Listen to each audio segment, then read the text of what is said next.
bonsoir tout le monde, et oui, je fais une deuxième vidéo ce soir, donc mon fils dort toujours. Là, je voulais en fait vous parler de ma grossesse et de mon accouchement. Pourquoi ce thème? Simplement parce que c'est vrai que quand j'ai expliqué aux personnes qui n'étaient pas présentes à l'accouchement, bien sûr, comment ça s'est passé et ce que j'ai ressenti, il y a plusieurs personnes qui m'ont dit ça va pas bien, t'es pas bien, tu es sûre que tu as vraiment vécu un accouchement, tu étais consciente, enfin voilà, ils ont été assez abasourdis par mon ressenti, ma façon d'avoir vécu ce moment fort. Et donc voilà, j'avais envie de le faire partager parce que d'après les témoignages que j'ai pu voir au cours de ma grossesse et après aussi, c'est très rare d'avoir vécu un accouchement comme le mien, en tout cas pour une première grossesse. Donc commençons du départ. Avec mon mari, donc ça fait 4 ans que nous sommes mariés, bientôt 5 ans que nous sommes ensemble. Ça fait un moment qu'on voulait avoir un enfant. On a mis ce projet un petit peu en parenthèse à un certain moment pour des raisons privées. Mais moi, c'était toujours dans ma tête. En fait, ça fait depuis que j'ai 12 ans que j'ai envie d'avoir un bébé. C'était quelque chose de très fort, vraiment dans mes tripes. J'avais besoin d'avoir un bébé. Depuis toute petite, j'en parle. J'ai toujours su m'occuper des enfants alors qu'on m'a pas vraiment appris. J'ai appris entre guillemets un peu sur le tas avec le filleul de ma maman que nous gardions lors de sa première année très fréquemment, vu que sa maman devait travailler énormément. Elle l'est peut-être toujours, malheureusement je n'ai plus de contact, donc je peux pas vous dire, mais à l'époque en tout cas elle était infirmière dans un foyer pour personnes âgées. Et donc on s'est énormément avec ma maman occupé de ce petit bonhomme lors de sa première année. Ma maman avait à cette époque-là une entreprise qu'elle faisait tourner, qu'on faisait tourner toutes les deux. Et quand le petit Lucas était avec nous, c'est très souvent moi qui m'en occupais, qui lui donnait le biberon, qui le changeait, enfin voilà, et tout ça à 12 ans. Après ce moment-là, j'ai eu très peu de contact avec les bébés. J'ai eu très peu de personnes autour de moi qui ont eu un enfant ou qui s'occupaient de petits bébés ou d'enfants. Donc du coup, c'est vrai que j'ai pas eu énormément de moments où je pouvais, en guillemets, réapprendre après cette période de 12 à 13 ans. Vu que le petit Lucas dont je vous parle est né un jour après mon anniversaire. Donc voilà, c'était vraiment dans ma période 12-13 ans. De 12 à 13 ans. Et donc voilà, donc, depuis ce moment-là, c'était ancré en moi, je voulais un enfant jeune. Bon, je l'ai eu à 27 ans, bon, voilà. C'est toujours jeune, mais j'aurais bien voulu l'avoir avant. Bref. Et donc quand j'ai rencontré mon mari, je lui ai pas caché du tout ce désir d'avoir des enfants.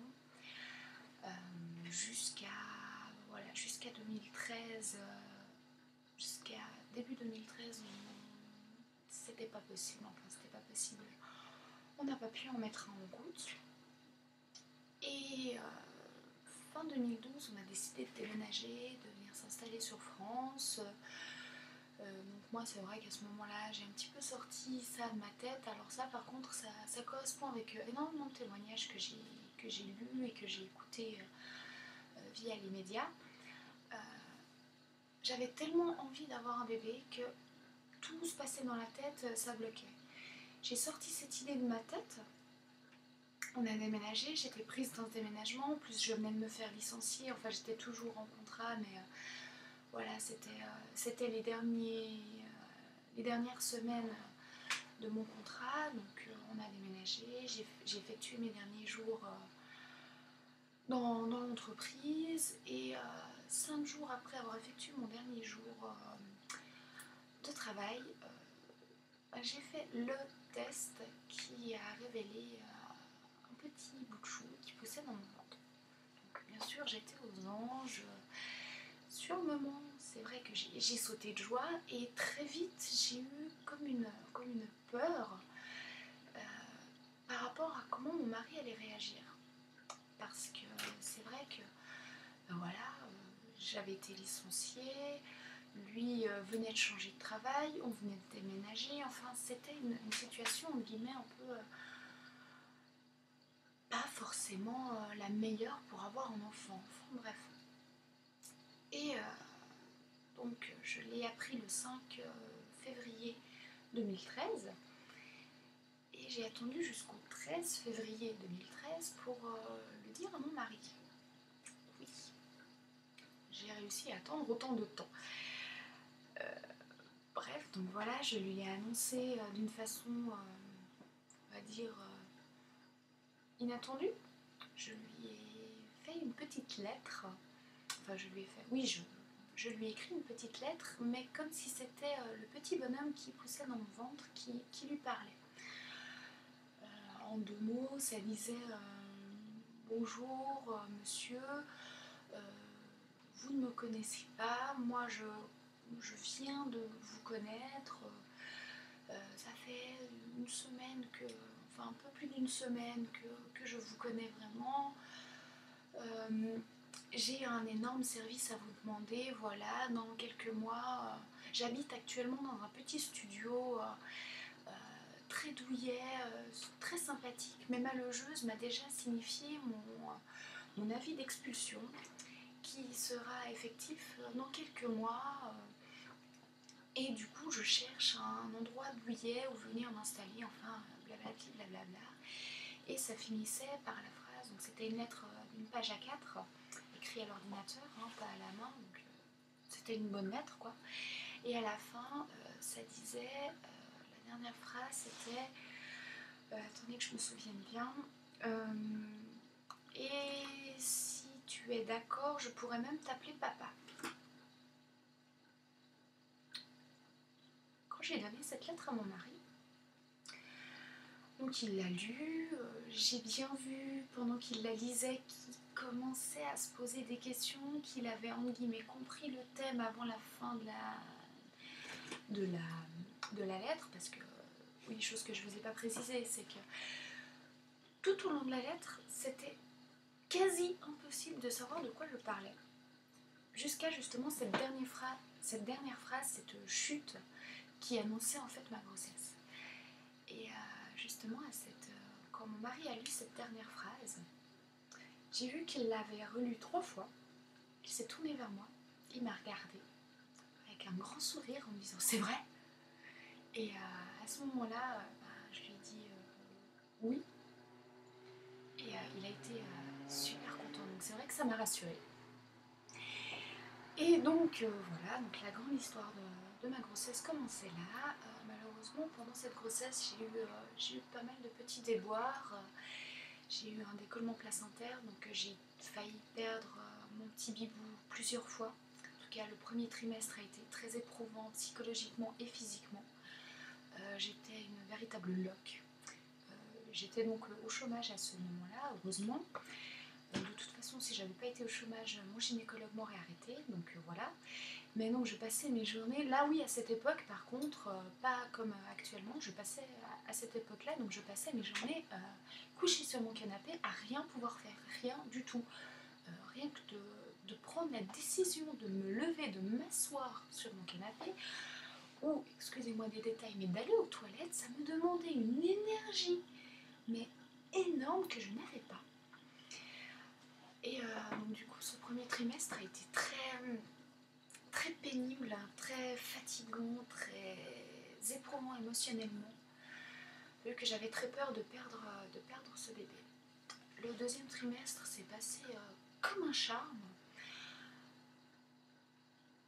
Et c'est au troisième trimestre que là, les choses se sont un peu de nouveau compliquées. À savoir qu'à 6 mois et demi, je suis tombée dans les escaliers de notre maison. Je me suis cassé le coccyx pour la deuxième fois. Et oui, moi je fais jamais les choses à moitié. Hein. soit je les fais, soit je les fais pas. Là, je me suis cassé le coccyx à 6 mois et demi.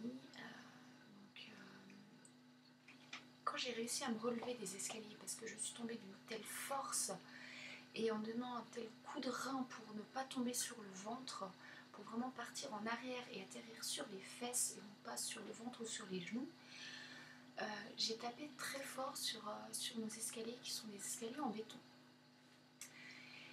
Et j'ai mis une bonne dizaine de minutes avant de pouvoir me relever, me mettre debout. Je me suis mise debout, et ça a été juste atroce. Des contractions douloureuses, le ventre qui devenait dur, qui pointait vers le devant très fortement. J'arrivais plus à respirer dès que j'avais ces contractions. Mon bébé très agité, je le sentais qui poussait, qui donnait des coups dans tous les sens. Mon mari m'a aidé à aller m'installer sur le canapé. J'ai essayé de me calmer parce que j'avais eu très peur, bien sûr. Et du coup, si moi j'arrivais à me calmer, mon bébé allait sûrement aussi arriver à se calmer. Et du coup, voilà, je me suis allongée sur le canapé. J'ai essayé de me calmer. Donc j'avais aussi un Doppler fœtal, les petites choses qu'on peut acheter pour un particulier, pour écouter le cœur de son bébé. Donc directement, j'ai demandé à mon mari de me donner ce Doppler pour vérifier que mon bébé allait bien, enfin, avec les moyens que j'avais à ce moment-là. Et quand j'ai réussi à me calmer, que les contractions sont devenues nettement moins douloureuses et beaucoup moins fréquentes, j'ai bien sûr appelé le 15 pour savoir si je devais... Enfin, pour moi, c'était sûr que je devais aller aux urgences faire vérifier, mais voilà, par acquis de conscience, savoir si je pouvais me déplacer en voiture ou si je devais faire venir une ambulance. C'était plutôt ça le point. Et vu que les contractions se calmaient, et que mon bébé aussi se calmait, et comme on est à 20-25 minutes de l'hôpital, le SAMU m'a dit que je pouvais très bien, si je me sentais, y aller en voiture, donc que mon mari m'y amène. Donc on y a été, tout s'est bien passé, il m'a fallu, bien sûr, j'ai été mise au repos, enfin voilà. Ensuite, lors de ce 3e trimestre, j'ai eu un autre gros problème. Je suis asthmatique. Enfin, je l'étais. Tout le long de ma grossesse, je n'ai fait aucune crise d'asthme. À savoir qu'avant ma grossesse, dès que je montais mes escaliers, je devais prendre une dose de Ventoline. Enfin, voilà, très, très asthmatique par rapport à la poussière, par rapport au pollen, par rapport à l'effort, par rapport à la chaleur, par rapport à beaucoup de choses. Tout le long de ma grossesse, aucune crise d'asthme. Là, un mois et demi avant le terme, j'ai fait une énorme crise d'asthme, mais vraiment une énorme. Je suis devenue en fait bleue, je suffoquais, j'arrivais plus à reprendre mon souffle, quelque chose de vraiment énorme.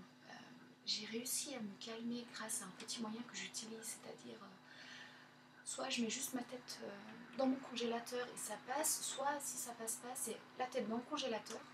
Oui, c'est pas forcément super pratique, mais bon, voilà, ça m'aide à me calmer. Et si ça passe pas, je prends la première chose congelée que je trouve dans mon congélateur, je l'enveloppe dans un drap et je le mets vraiment à ce niveau-là, donc sur les bronches, et ça me calme. Ça m'aide à essayer de reprendre mon souffle en tout cas et de me calmer et justement avoir de nouveau de l'oxygène. Et plus je respirais mal, plus je sentais mon bébé arrêter de bouger. C'est une impression qui est très, très stressante. Et quand on ne l'a jamais reçue, je pense notamment aux papas ou aux femmes qui n'ont jamais eu d'enfant, de sentir son bébé peu à peu arrêter de bouger, c'est une phase très angoissante. Donc ni une ni deux, quand j'ai pu reprendre mon souffle, à ce moment-là, mon mari n'était pas là, il était en Suisse, il y a l'armée, enfin les cours de répétition. Mon mari faisait justement ces 3 semaines de cours de répétition quand j'ai eu cette grosse crise d'asthme. Donc, comme une grande fifi, j'ai pris ma voiture, j'ai été aux urgences et là, une batterie de tests, s'en est suivi, échographie pendant 45 minutes. Je vous promets, pendant 45 minutes, j'ai eu l'échographe sur le ventre parce que le gynécologue obstétricien de garde, donc c'était au milieu de la nuit, bien sûr, hein, c'était pas en pleine journée quand mon gynécologue était présent. Non, bien sûr, c'était en plein milieu de la nuit. Alors, il voyait bien le cœur battre, il voyait bien les poumons se gonfler, enfin, tous les mouvements normaux d'un bébé. Le cœur avait un rythme tout à fait correct, je n'avais pas de contraction ou quoi que ce soit, il n'y avait aucun signe ni de prééclampsie, ni de... Mon col n'était pas ouvert du tout, donc il n'y avait pas de vrai risque, mais il devait absolument voir mon bébé bouger. Même un tout petit mouvement, il devait le voir bouger vraiment autre que juste le cœur et les poumons. Donc mon bébé, étant déjà une marmotte quand il était dans mon ventre, dormait à point fermé. Chose qui a sauvé, qui a permis de le voir bouger, c'est que mon mari à cette époque-là travaillait en tant que boulanger et faisait des horaires de semi-nuit, donc commençait à 3h du matin. Donc généralement à 2h moins quart, 2h, il se réveillait. Et comme une symbiose entre mon bébé et mon mari, mon bébé dans mon ventre se réveillait toujours en même temps que mon mari. Et justement, là, pendant cet examen gynécologique avec l'échographe, on a commencé à s'approcher très fortement des 2h moins quart, 2h du matin. Et comme par miracle, comme une horloge biologique que mon fils avait déjà pendant qu'il se développait, il s'est réveillé. Manque de peau, le petit mouvement qu'il a fait, c'est que il s'est un petit peu tourné sur le côté, il a levé sa petite main, il a fait un doigt d'honneur au gynécologue. Moi, je regardais la sage-femme qui était à côté quand même, au cas où il y avait quoi que ce soit. À savoir que j'étais à 7 mois et demi de grossesse à ce moment-là. Donc s'il devait me déclencher l'accouchement ou autre, il y avait une sage-femme qui était là, donc moi je la regardais, la sage-femme regardait le monitoring, le gynécologue regardait le monitoring, et tout d'un coup les deux se mettent à éclater de rire. Moi j'ai pas compris pourquoi, et quand j'ai regardé, le gynécologue m'a dit votre bébé c'est déjà un petit rigolo, il vient de me faire un doigt d'honneur. Bon, c'est pas tout à fait ce qu'on attendait comme mouvement, mais au moins il a bougé. Du coup, ils ont pu arrêter l'échographe, ils avaient vu tout ce qu'ils voulaient voir, mais par contre je suis restée encore 3 heures, oui je suis repartie vers 5h30, 6h du matin, ils m'ont gardée en observation quand même, pour être sûre qu'il n'y avait rien d'autre. Et j'ai dû, à partir de ce moment-là, faire des monitorings, donc vous savez la ceinture qu'on met sur le ventre de la maman, qui calcule, qui enregistre la respiration, les battements du cœur et les mouvements du bébé. Ça 2 fois par jour pendant une semaine, et la semaine qui suivait, une fois tous les 2 jours. J'avais rendez-vous chez mon gynécologue le 26 septembre 2013 durant l'après-midi, et un jour où j'ai été faire un monitoring de contrôle, donc comme je vous disais avant, il était de garde parce qu'il s'occupe, il est obstétricien aussi à l'hôpital où j'allais aux urgences. D'ailleurs, c'est pas pour rien que j'allais aux urgences là-bas, voilà. Et donc il me dit, oui, mais de toute façon, on se voit le 26, mais par contre, faut que vous y attendiez. Le 26, c'est soit tout s'est remis en ordre.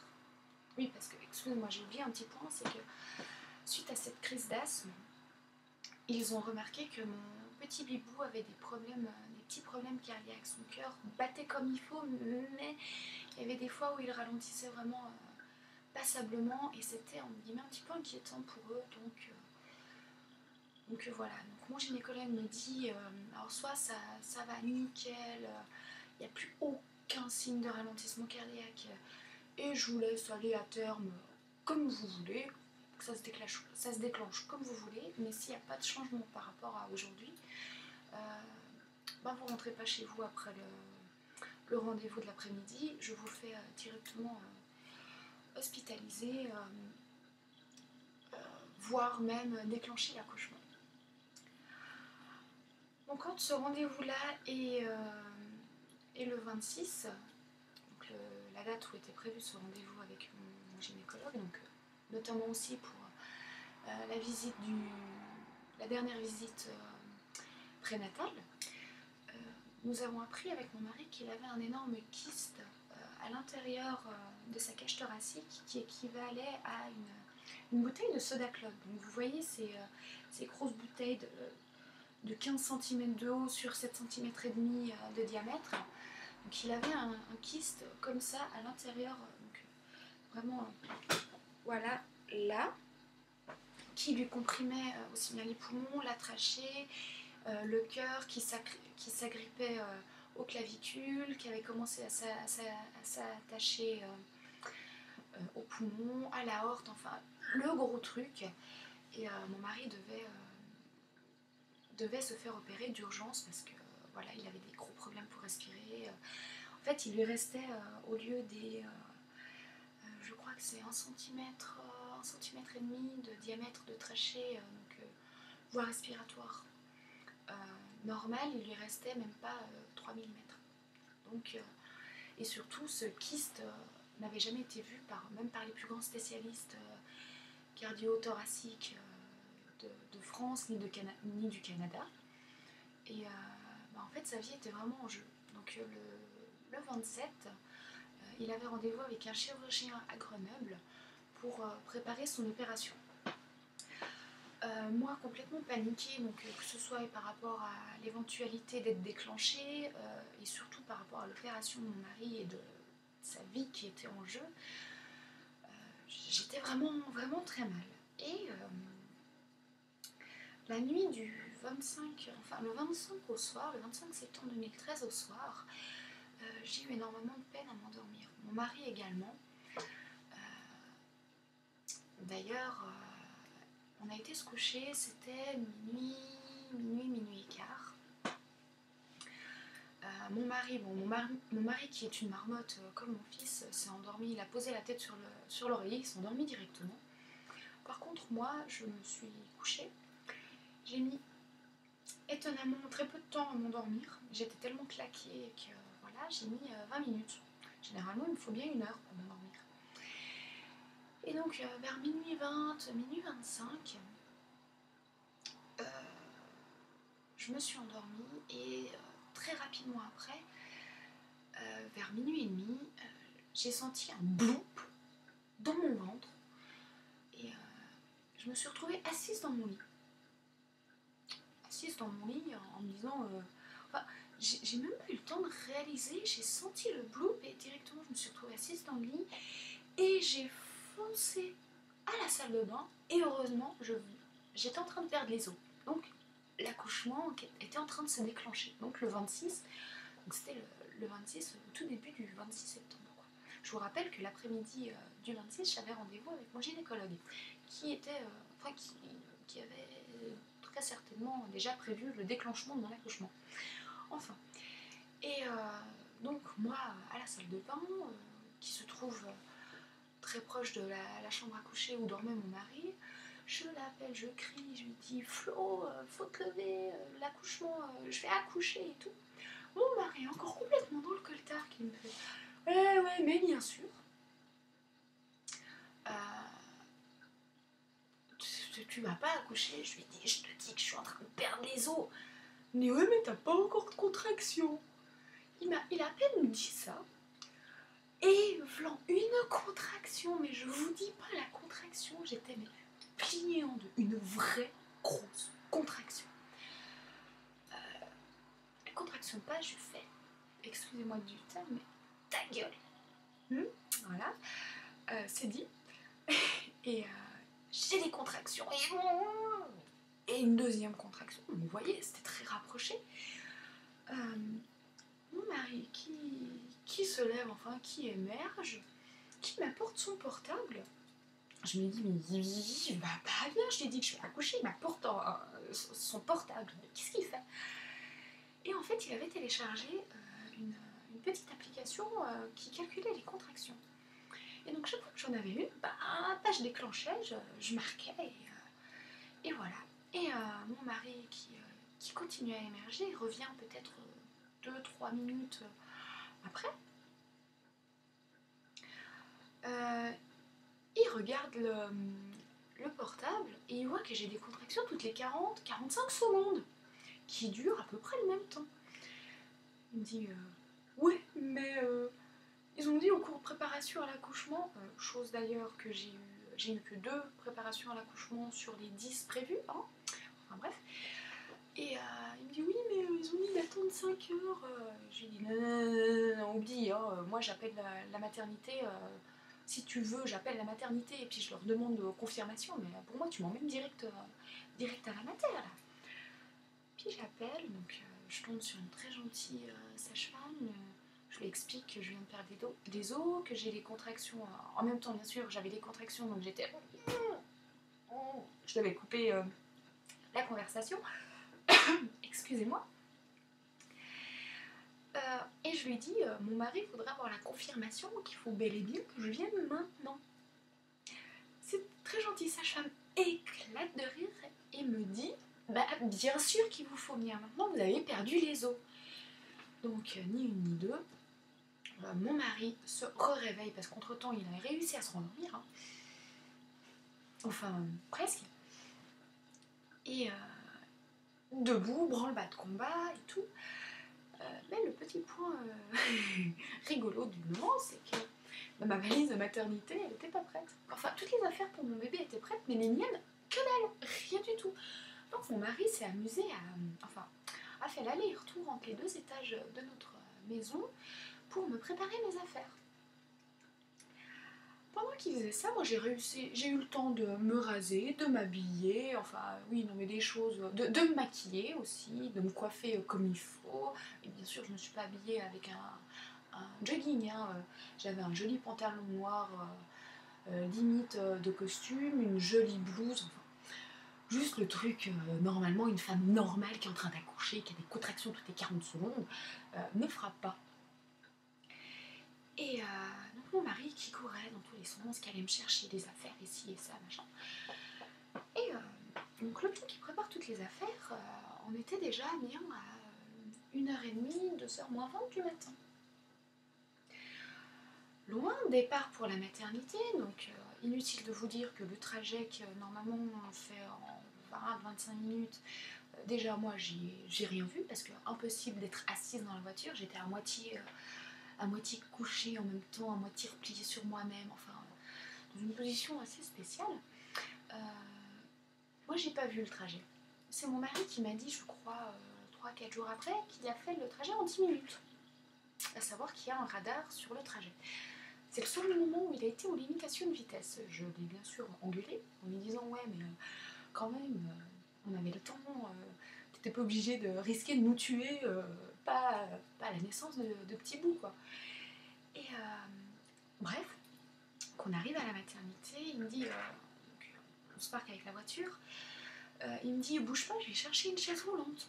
Je lui dis, j'éclate de rire, je lui dis non mais arrête, c'est bon, je peux marcher. Malgré les contractions hyper dures, hyper violentes, je veux dire, toutes les 40-45 secondes. Voire quand on est arrivé à la maternité, elle devait être plutôt toutes les 20-30 secondes. Hein. Et je sors de la voiture, je pose le pied par terre, une énorme perte d'eau, et alors là c'était fini. Impossible de mettre un pied devant l'autre. J'étais juste incapable de marcher. Comme si on venait de me couper les jambes, et que les douleurs me sciaient la colonne vertébrale, mais une dose, mais je vous dis pas, c'était quelque chose d'horrible. Donc je l'attends volontiers pendant qu'il allait chercher ce fauteuil roulant, donc il me pousse, on arrive à l'étage d'accouchement et tout. Je rentre dans la salle de préparation à l'accouchement. La sage-femme qui m'examine, qui me dit ouais bon ben vous êtes à 1 cm, vous êtes dilaté à 1 cm, ça va, on a le temps. Elle m'installe très confortablement, j'avais pas le droit de bouger parce que mon bébé tombe très bas et déjà presque engagée, le monitoring était placé d'une telle façon que si je ne bougeais ne serait-ce que d'un centimètre, il ne captait plus rien, donc ça hurlait dans tous les sens. Donc très mal positionné. Et donc là, je vous parle, c'était 3h10, environ 3h10, 3h15 du matin quand on est arrivé. Et non, pardon, 3h, excusez-moi, 3h, 3h05 que la sage-femme m'ausculte. Et elle part, elle me dit je reviens dans 5 minutes, parce que j'avais demandé à être dans la baignoire pour atténuer les contractions et tout ça. Elle me dit juste 5 minutes, je vais préparer. Pas de soucis, donc j'essaie de me calmer. Mon mari qui voyait déjà les heures défiler, attendre 5, 6 heures, 7 heures l'accouchement. Pendant toute la grossesse, je lui avais dit il est hors de question, je ne veux pas de péridurale, je veux accoucher naturellement, sans péridurale, je veux rien, je veux un accouchement naturel. Vers 3h20, j'attrape mon mari par le haut du pull, je le tire vers moi, je lui dis tu vas me chercher une sage-femme, je veux cette péridurale immédiatement. J'avais tellement mal, mais vous imaginez juste même pas. Et quand j'ai enfin lâché mon mari, parce que je lui disais mais va les chercher, mais je le tenais toujours, donc le pauvre il pouvait pas aller les chercher. Du coup il va, je le lâche, il peut enfin sortir de la salle.